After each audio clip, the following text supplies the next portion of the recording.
the State Department of Agriculture is declaring a war on strawberry guava trees. Officials say the non-native trees are wreaking havoc on native forests because the non-natives drink more water than the native plants. Guava-infested forests lose 27% more water, with the difference rising to 53% during dry periods. And state ag officials want to release a natural predator, an insect from Brazil, to combat the problem. Now, joining us this morning is Christy Martin. She's with the Partnership to Protect Hawaii's Native Species, and she's also part of many groups against native species. Good morning. Against non-natives, rather. Good morning, Christy, and thanks for joining us. Good morning. Now, today you have a different hat on today, right? I do. The Coordinating Group on Alien Pest Species is a partnership that works to protect Hawaii from new invasive species coming in, and also to control the ones that are already present. And what's the problem with strawberry guava? Because a lot of people, you know, when we go hiking in the forest, they think it's an indigenous plant. Well, it did arrive a very long time ago, the 1800s, and what's happened is that the strawberry guava plant has invaded natural areas, the forest, wet forest particularly, and it has gotten so thick in some areas that you actually can't pass through that forest. This is replacing native plants as well as non-native plants. And the information that you said about the water is what one researcher at the University of Hawaii has found.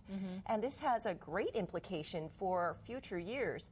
Our choices are basically to try to manage the spread of this plant, slow it down so that native plants can keep up, or do nothing and lose our native plants and lose our water. 50% of water comes from ohia forests. They're really good at collecting water, and strawberry guava is just not. So experts are thinking about releasing this Brazilian bug, and you know, when people hear about releasing invasive or other species into our native forest, they get concerned and they remember the mongoose was brought here to Hawaii to combat the rats, and then we know what happened to that. Now mongoose are just out of control. So, you know, what would prevent something being brought in here to become an alien species itself? Will we ever live down the mongoose? The mongoose, by the way, wasn't a biocontrol project. It was brought in by one individual person making this decision, and without any thought towards what might happen to other species.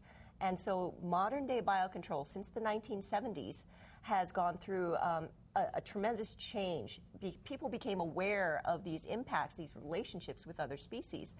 And the protocols for testing have changed, and they've implemented new ones. So there is a lot of testing. In fact, strawberry guava, this Brazilian scale, has gone through more than 10 years of testing to see if it'll switch, if it can even live on other species of plants like ohia, like other species of strawberry guava, guava, and it just can't. It needs to finish out its life cycle in a strawberry guava plant. If you give it a choice, it doesn't live on something else. If you give it no choice, it simply dies. And one thing that this insect will do is just simply slow down the growth of this plant. It will cause the leaves to form galls when it starts feeding on those leaves, and that takes energy away from the plant being able to grow quickly and put out lots of seeds.